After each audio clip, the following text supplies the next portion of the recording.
Astonish is not only a World Cup finalist for Fortnite, he was also one of the first players to hit Diamond inside of XDefiant. We talked about all the things you need to become a pro player, starting with the skills you need to become one. The skills you would need to become a better player, I would say hard work, dedication, comms, like just knowing how to be a team player, because especially like these type of games where teamwork really matters, if you're not like on par with your teammates and you're all just bashing heads with each other, it's not going to work. To be honest with you, I would probably say like the best thing to do is like to work on your game in general, just to become the best player that you possibly can. Whatever like you need to work on, comms, gameplay, not pushing people at the right time, play with your team, etc. Just like just the small things really. I had to ask Astonish, is it more important to focus on yourself when trying to become a better player, or join a team so that in the future it can grow you into a player? And here's what he had to say. I would say it's kind of more important to like focus on yourself as like a player, just because like there could be like some stuff that you don't know what to do,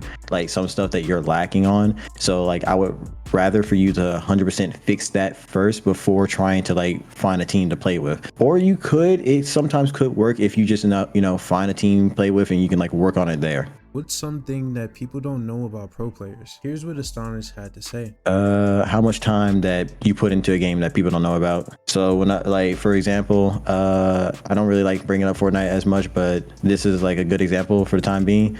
For when I was like playing comp Fortnite, I used to like put in at least 16 hours plus every single day to like actually get to the highest level. Like it went from morning, play, stream, do scrims, VOD review, scrims again, and just playing the game continuously and just like working on my craft. As a movement player myself, I had to ask Astonish this question. What would you say is more important, movement or aim? I'm not really that much of a movement guy as much, because honestly, if you have good aim, you really don't need that much movement. Like movement is probably like movement is like a big buff really, but honestly I would rather prefer aim over movement, just because even if you got someone like dancing in front of you and stuff like that, any good player can immediately just eliminate that. I also asked Astonish what is the best advice that he can give for aspiring pro players, and the advice he gave is pretty spot on. Honestly, the advice I will say is if you want something, then 100% like go for that. Like if you're willing to put in the time to actually compete for like the highest level, if you want to go pro on a specific game, then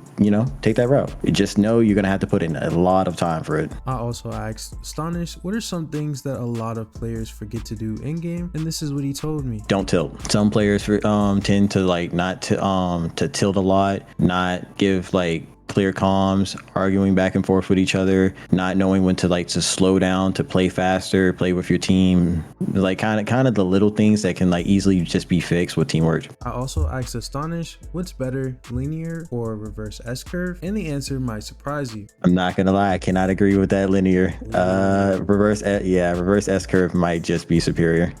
I had to ask Astonish what are the meta weapons that they're currently using in ranked, and what his favorite gun is. The current weapons that the top players kind of use, like we don't really like using GAs, but like some of the weapons are completely broken, like the MKs, any of the like marksman rifles, the AK, the M16, LMGs, those are all like completely broken weapons. But we don't really have a current meta for since we don't have all the like non-restriction guns, but we just like kind of like make our own little rules for like the time being until there is a restriction. So we kind of like just use the two weapons, are the ACR and the MP7. Now before I started my interview, a couple people in the community considered Astonish as one of the best competitive players inside of XDefiant, so I had to ask him the question, who does he think is the best inside of the XDefiant community? And this is what he had to say. That's kind of like a hard choice, hard thing to say, because like you can't really base it off of like anything like right now currently. But if I was going to like just say like a couple people, because I don't think like no one's the best, I would say it would have to be like up there. It's like Bob, Haggy, or Parasite if you want to call him that, EMS. Like there's like a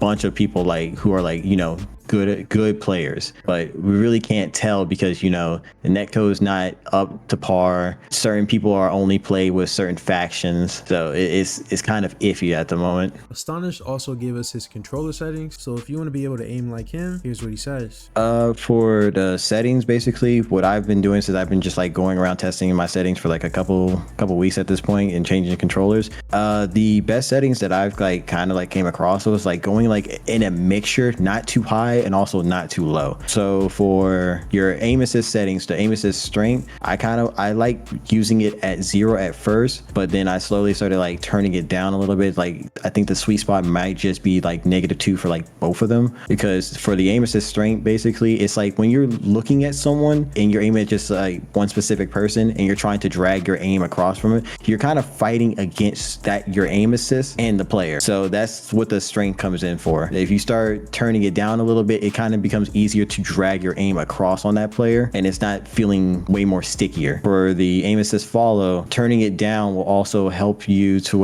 for example, let's say if you're fighting a certain someone, then another person just comes out the blue and jumps in front of your aim. Your aim's gonna drag over towards that other person because the aim assist is like kind of that strong. So turning the follow down would decrease that from happening. I run 45-45. I did used to run 50-50. That's with the other PS5 controller that I had, but I lowered mine just a little bit, put my acceleration speed just a little bit higher because I feel like it tends to get too slow from time to time. The last question of the interview, I asked Astonish, what's the best FOV that we should be running in ranked, and would having a high FOV affect our sensitivity in any sorts? And he gave a genius answer. The best FOV to use, if you're only running like the base resolution like 1920 by 1080, I would say 100% go with 120. If you are running like stretch res, if you're on PC, I would say just lower the FOV just by a little bit, like until you like feel comfortable, like where your